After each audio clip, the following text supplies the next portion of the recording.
علم کا مجھ کو شوق عطا کر خدا،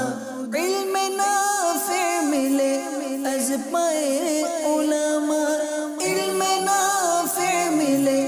از پائے علماء۔ الحمدللہ رب العالمین والصلاة والسلام علی سید الانبیاء والمرسلین، اما بعد فاعوذ باللہ من الشیطان الرجیم، بسم اللہ الرحمن الرحیم۔ الصلاة والسلام علیک یا رسول اللہ وعلی آلک واصحابک یا حبیب اللہ، الصلاة والسلام علیک یا نبی اللہ وعلی آلک واصحابک یا نور اللہ۔ ناظرین، سلسلہ ہے لائبریری، جس میں ہم روزانہ کسی ایک نئی کتاب سے متعلق معلومات حاصل کرتے ہیں، اور اس پروگرام کا مقصد یہ ہے کہ ہم لوگوں تک موضوعات اور اس موضوع پر ایک اچھی کتاب کا ذکر کریں، تاکہ اگر اس موضوع سے متعلق کوئی اسلامی بھائی یا اسلامی بہن پڑھنا چاہیں تو وہ پڑھنے میں کامیاب ہو سکے، کیونکہ کتاب کا پڑھنا اس سے مفر نہیں ہو سکتا۔ دس از دا ویری بیسک تھنگ، علم دین حاصل کرنے کے لیے، اپنے آپ کو بہتر کرنے کے لیے اور اپنے ایکسپوجر کو بڑھانے کے لیے کتاب پڑھنے سے زیادہ بہترین چیز شاید کچھ اور نہ ہو سکے۔ اللہ تبارک و تعالی نے کتاب قرآن مجید فرقان حمید کو جو نازل فرمایا، وہ کتاب ہی تو ہے جو دین اسلام کی، اس امت کی سب سے فاؤنڈیشن، جو بیسک فاؤنڈیشن ہے، وہ قرار پائی۔ جی ہاں، وہ کتابیں ہی تھیں جو مختلف انبیاء کرام پر نازل ہوتی رہیں، یا کچھ صحائف بھی تھے۔ اللہ تبارک و تعالی نے کتاب اور علم دین میں بڑی مطابقت اور بڑا زبردست ایک انٹریکشن رکھا ہے۔ علماء جو ہیں یہ اپنے علم کو سینہ بسینہ جو پہنچاتے ہیں، وہ بھی ایک ذریعہ ہے، اور ایک بہت بڑا ذریعہ بکس کے ذریعے، کتابوں کے ذریعے علم کو پہنچانا بھی ہے۔ آج اس کتاب کا تعارف آپ تک پہنچانا ہے۔ بڑی ہی زبردست کتاب ہے، اور میں سمجھتا ہوں کہ ایسی زبردست کتاب کہ اگر آپ اس کو خرید لیا اور ایک دفعہ پڑھنا شروع کر دیا تو شاید مکمل کیے بغیر آپ نہ رہ سکیں گے۔ کتاب کا نام ہے عجائب القرآن ما غرائب القرآن۔ آسان لفظوں میں کہوں تو قرآن مجید فرقان حمید میں جو واقعات ہیں پچھلی امتوں کے، انبیاء کرام کے، اور جو عجیب و غریب قصے ہیں، ان تمام کو جمع کر کے ایک کتاب میں سمو دیا گیا۔ یوں کہہ سکتے ہیں کہ قرآن مجید فرقان حمید کے اندر قصص بھی ہیں، یعنی واقعات بھی ہیں، احکامات بھی ہیں جس میں کسی کام کے کرنے یا کسی کام کے نہ کرنے کا حکم دیا گیا۔ اسی طرح قرآن مجید فرقان حمید میں اخلاق و کردار سے متعلق بھی باتیں ہیں، مستقبل کی پیشین گوئیاں بھی ہیں، وہ خبریں کہ جو غیب سے تعلق رکھتی ہیں وہ بھی ہیں،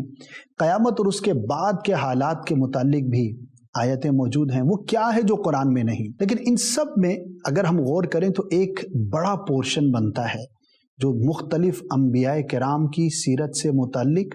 اور پچھلی امتوں کے واقعات سے متعلق ہے، جس میں ترغیب بھی ہے، ترہیب بھی ہے، جس میں عبرت بھی ہے اور جس میں سبق بھی ہے۔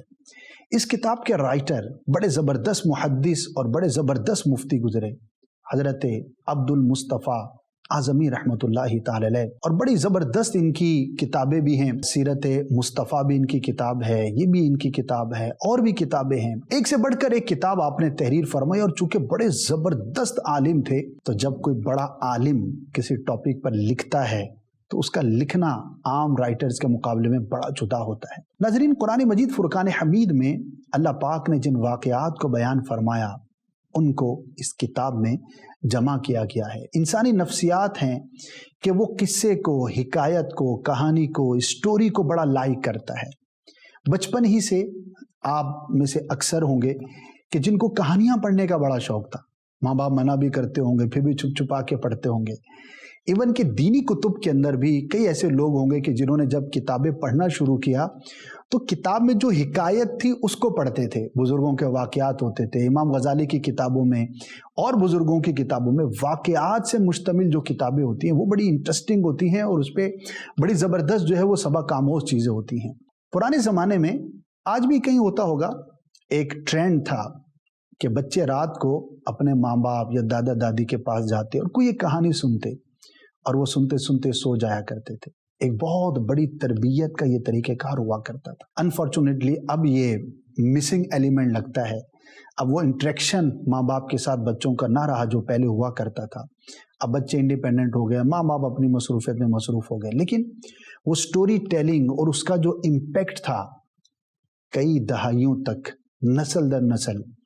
کئی قوموں کی, کئی نسلوں کی تربیت کا باعث بنا. جی ہاں, آپ سے میں پوچھتا ہوں کہ آپ کو بھی کوئی ایسا واقعہ یاد ہے کہ جو آپ کے والد نے یا والدہ نے یا دادا نے, دادی نے, نانا نے, نانی نے, کسی بڑے بھائی نے, بہن نے بچپن میں سنایا تھا اور آج تک اس واقعے کا امپیکٹ آپ کے دماغ پر ہے؟ تو جواب ملے گا جی ہاں, ایسا تو ہوا تھا. بہتوں کا جواب یہ ہوگا. اللہ تبارک و تعالی قرآن مجید فرقان حمید میں جو حکایات, واقعات, جو قصص بیان فرماتا ہے اس کی تو پھر کیا ہی بات ہے, کیونکہ وہ عام واقعہ نہیں, وہ ایک قرآنی واقعہ ہے, وہ خالق کا کلام ہے. اور وہ واقعات کسی فرضی کہانی پر مشتمل نہیں بلکہ حقیقی اور سچی ہسٹوریکل ایونٹس پر مشتمل ہے. قرآن کے اندر تو کچھ واقعات کو مفصل اور کچھ واقعات کو مجمل یعنی کہ مختصر بیان کیا گیا, لیکن اس کتاب کو لکھنے والے جو رائٹر ہیں انہوں نے قرآن و حدیث کی روشنی میں, مفسرین کی تفاسیر کی روشنی میں جن باتوں کو مناسب خیال فرمایا اس کے ساتھ ایڈیشن بھی کیا, حواشی بھی لکھے, اور ان واقعات سے متعلق جو سبق ملتا ہے, جو چیزیں ہیں وہ بھی بیان کیے. جہاں جہاں مناسب سمجھا عقائد سے متعلق بھی کلام فرمایا, جہاں جہاں مناسب سمجھا اخلاقیات سے متعلق جو ہے وہ بات بیان کی گئی. اس کتاب کی خصوصیت یہ ہے کیونکہ اس کا لکھنے والا ایک زبردست متبحر عالم ہے, بڑا عالم ہے, زبردست علم رکھنے والا شخص ہے, لہٰذا اس نے اس واقعے سے متعلق اگر کوئی مسکنسیپشن تھی جو عوام میں مشہور تھی اس کو بھی بیان کر دیا. میں ایک مثال دے دیتا ہوں آپ کو. صبر ایوب علیہ الصلاۃ والسلام آپ میں سے بہت سو نے سنا ہوگا, اور بچپن سے حضرت ایوب علیہ الصلاۃ والسلام کے صبر سے متعلق آپ واقعات سنتے چلے آتے ہوں گے. اب ہوا کیا کہ بعض جو غیر عالم تھے یا غیر محتاط لوگ تھے انہوں نے کچھ ایسی کہانیاں گھڑ دی جو کہ درست نہیں, اور اس کا ایک امپیکٹ عرض کروں کہ ایک تعداد ہے جن کے دماغ میں یہ ہے کہ سیدنا ایوب علیہ نبینا علیہ الصلاۃ والسلام ایسے بیمار ہو گئے تھے کہ معاذ اللہ ان کے جسم پر کیڑے پڑ گئے تھے, یعنی کہ بہت ایکسٹریم جا کر اس چیز کو بیان کرتے ہیں, جبکہ ایسا نہیں تھا. آپ بیمار ضرور ہوئے تھے, آپ پر آزمائش ضرور آئی تھی, جسمانی اور دولت کے اعتبار سے, مالی اعتبار سے آپ کو بڑا آزمایا گیا, لیکن ایسا نہیں تھا جس طرح کے امراض کا تذکرہ کیا جاتا ہے کہ جس کو سن کر بندے کو گھنا ہے. عقیدے کی بات بتاؤں, نظریے کی بات کروں, ایک اصول کی بات بتاؤں, علماء نے جو بیان فرمایا اس کی روشنی میں کہ کسی بھی نبی کو کوئی ایسا مرض ہونا ممکن نہیں کہ جو لوگوں کے لیے گھن کا باعث ہو. اللہ پاک نے اپنے انبیاء کو ان چیزوں سے پاک صاف رکھا ہے, تو ایگزیجریشن کرتے ہیں لوگ اور ایسی چیزیں ریلیٹ کر دیتے ہیں جن کا حقیقت سے کوئی تعلق نہیں ہوتا. لہٰذا جب آپ یہ کتاب پڑھیں گے تو آپ اس کانفیڈنس کے ساتھ اس کتاب کو پڑھیں گے کہ یہ کتاب ہر طرح کی فضولیات سے پاک ہے, اور اللہ تبارک و تعالیٰ کے انبیاء کی شان سے متعلق کوئی کمزور بات اس میں نہیں ہو سکتی, بلکہ جا بجا آپ نے اس طرح کی جو مسکنسیپشنز ہیں ان کو بھی دور کیا. اب یوسف اور زلیخا علی نبینا علیہ الصلاۃ والسلام ورحمۃ اللہ تعالی علیہ سے متعلق ایک بات عرض کرتا چلا گیا کہ زلیخا کا جو انجام ہوا بڑا اچھا تھا, لیکن یہ واقعہ پڑھنے کے بعد اگر کوئی یوسف علیہ الصلاۃ والسلام کے بھائیوں سے متعلق یا زلیخا سے متعلق کوئی کمزور بات اپنے دل و دماغ میں رکھے تو وہ درست نہیں. واقعہ اپنی جگہ پر ہے, لیکن علماء نے فرمایا کہ دونوں بعد میں اللہ پاک کی بارگاہ میں مقبول بنے, اور آپ کے بھائیوں کے بارے میں تو بڑے زبردست اقوال بھی موجود ہیں. تو حضرت زلیخا رحمۃ اللہ تعالی علیہ کی بارگاہ میں بھی کوئی ایسی کمزور بات ہم نہیں کر سکتے. تو کہنے کی بات یہ ہے کہ انبیاء کرام کے جو واقعات ہیں اس کو پڑھنے میں بھی ہمیں بڑی احتیاط سے کام لینا چاہیے, اور ہر ایک کی کتاب اٹھا کے نہیں پڑھ لینا چاہیے. تو one of the best book ever written in Urdu, اللہ تبارک و تعالیٰ نے ہمیں ایک انعام عطا فرمایا ہے. میں ریکمینڈ کروں گا کہ یہ کتاب آپ کی لائبریری کی زینت ضرور بننی چاہیے, اور انشاءاللہ آپ کی کتابوں کی لائبریری میں مثل نگینہ حسن میں اضافے کا باعث ہوگی. اور جیسے کہ میں نے ابتدا میں کہا کہ ایک دفعہ آپ نے پڑھنا شروع کیا تو آپ پڑھتے چلے جائیں گے, کیونکہ اس کے اندر حکایات اور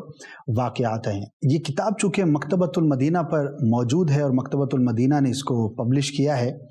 لہٰذا اس میں آپ کو کچھ ایسی خصوصیات ملیں گی جو کہ مکتبۃ المدینہ کی کتابوں میں دیکھنے کو ملتی ہیں۔ اللہ تبارک و تعالیٰ نے دعوت اسلامی کو یہ برکت عطا فرمائی اور امیر اہل سنت کی یہ سوچ ہے کہ ہم کوشش کریں کہ جو بھی دینی کتاب ہو اس کو کم سے کم ہدیے پر سیل آؤٹ کیا جائے، تاکہ ایک تو لوگ دین کی طرف ویسے ہی کم آتے ہیں، پھر جو آنا چاہتے ہیں تو ایکسپینسو بک خریدنے میں ریلیکٹنٹ ہوتے ہیں، ان کا دل نہیں چاہتا کہ ہم اتنی رقم اس پہ خرچ کریں، جبکہ یہی درست مقام ہوتا ہے رقم کو خرچ کرنے کا۔ لہٰذا کوشش یہ کی جاتی ہے کہ جو بیسک ایکسپینس ہیں وہ کور ہو جائیں، اور اگر نفع ہو تو وہ کم سے کم رکھا جائے، کیونکہ مکتبۃ المدینہ کوئی کمرشل ادارہ نہیں، کسی کا ذاتی ادارہ نہیں، کوئی business module per for the purpose of business نہیں ہے، بلکہ ایک دینی تحریک سے وابستہ ایک ڈپارٹمنٹ ہے، اور ہماری یہ کوشش ہے کہ ہم امت تک صحت مند اوتھینٹک مواد جو ہے وہ پہنچانے میں کامیاب ہو سکیں۔ لہٰذا اس کتاب کو آپ مکتبۃ المدینہ سے خریدیں گے تو انشاءاللہ عز و جل بڑی آسانی کے ساتھ آپ اس کو خریدنے میں کامیاب ہو سکیں گے۔ میرا ایک اندازہ ہے کہ اگر آپ روزانہ 20 سے 25 منٹ اس کتاب کا مطالعہ کریں تو 1.5 سے 2 مہینے کے اندر اندر اس زبردست ٹاپک پر آپ اس کتاب کو مکمل کر سکتے ہیں۔ اور جب کسی ایک ٹاپک پر آپ کتاب پڑھتے ہیں تو اس کا ایک بینیفٹ میں آپ کو عرض کرتا چلا جاؤں نفسیاتی طور پر۔ اگر آپ نے کسی ٹاپک پر چیدہ پڑھا، کبھی یہاں سے کبھی یہاں سے کبھی یہاں سے، تو آپ میں وہ کانفیڈنس ڈیولپ نہیں ہوگا کہ یار میں نے اس ٹاپک پر کوئی ایک مکمل کتاب پڑھی ہے۔ لیکن جب کوئی ایک موضوع پر ایک مکمل کتاب پڑھ لیتے ہیں تو ہیڈ ٹو ٹو اس کا سارا موضوع آپ کے ذہن میں آ جاتا ہے، اور آپ کے دل کے اندر ایک کانفیڈنس ہوتا ہے کہ یار میں نے اس موضوع پر ایک اچھے خاصے مواد کو جو ہے نا وہ نظر سے گزار لیا ہے۔ تو جب آپ یہ کتاب پڑھیں گے تو آپ کہہ سکیں گے کہ قرآن مجید فرقان حمید میں جو انبیاء کے، پچھلی امتوں کے اور جو دیگر کچھ واقعات ہیں اور بڑے دلچسپ ہیں، تو ان واقعات کو میں نے پڑھ لیا ہے، تو یہ چیز آپ کو کانفیڈنس دے گی۔ اسی طرح بعض لوگوں کا شوق ہوتا ہے کہ وہ قرآن مجید فرقان حمید میں جو آیات احکام ہیں، جس میں کسی کام کے کرنے کا یا کسی کام کے نہ کرنے کا حکم دیا گیا، احکام پر جو مشتمل آیتیں ہیں، تقریباً ان کی تعداد 500 بیان کی جاتی ہے، وہ میں پوری پڑھ لوں۔ اچھا، مفسرین نے ان آیات کو جدا شمار کر کے اس پر جدا تفاسیر بھی لکھی ہیں۔ لہٰذا اللہ تبارک و تعالیٰ کے کرم سے اگر آپ اس طرح کا کوئی ایک ٹاپک پڑھتے ہیں تو آپ کہہ سکتے ہیں کہ میں نے قرآن کی جو آیات احکام ہیں ان کو پڑھ لیا ہے، تو آپ کو ایک فیلنگز کریٹ ہوتی ہیں، ایک کانفیڈنس آتا ہے کہ یار چلو میں نے اور کچھ نہ کیا، الحمدللہ قرآن مجید فرقان حمید میں سے اس ٹاپک کو ایک حد تک جو ہے وہ پڑھ لیا ہے۔ تو اسی طرح یہ جو کتاب ہے یہ بڑی زبردست کتاب ہے، اس کو حاصل کریں، اپنے گھر میں رکھیں۔ بچوں کے لیے بڑی زبردست اس اعتبار سے ہے کہ عموماً لڑکپن میں، بچپن میں حکایات اور واقعات کی طرف دلچسپی زیادہ ہوتی ہے، اور جو ذرا میچورٹی کے لیول پر چیزیں ہوتی ہیں ان کو پڑھنے کا بچوں کا اتنا دل نہیں چاہتا، تو بچوں کے لیے ایک دلچسپی کا باعث بھی ہے۔ اس کتاب کو آپ حاصل کر سکتے ہیں مکتبۃ المدینہ کی کسی بھی برانچ پر جا کر، اسی طرح سے آپ حاصل کر سکتے ہیں online free download کر کے بھی۔ مخصوص شہروں میں آپ ان کتابوں کو گھر بیٹھے بھی منگوا سکتے ہیں۔ تو یہ 2-3 ذریعے ہیں۔ فری ڈاؤن لوڈنگ اس لیے دی جاتی ہے تاکہ زیادہ سے زیادہ لوگ اس کو ڈاؤن لوڈ کر کے بھی پڑھنے میں کامیاب ہو سکیں۔ تو اللہ پاک سے دعا کرتے ہیں کہ اللہ پاک ہمیں قرآن سے محبت بھی عطا فرمائے، اور قرآن مجید فرقان حمید کے نور سے ہمارے سینوں کو، قلوب کو منور فرمائے۔ تو میں امید کرتا ہوں کہ انشاءاللہ عز و جل کئی ایسے افراد ہوں گے کہ اس کتاب عجائب القرآن ما غرائب القرآن کو ضرور حاصل کریں گے اور اپنی لائبریری کی زینت بنائیں گے۔ صلو علی الحبیب صلی اللہ تعالی علی محمد صلی اللہ علیہ وآلہ وسلم۔ علم کا مجھ کو شوق عطا کر خدا، علم نافع ملے از پائے علماء، علم نافع ملے از پائے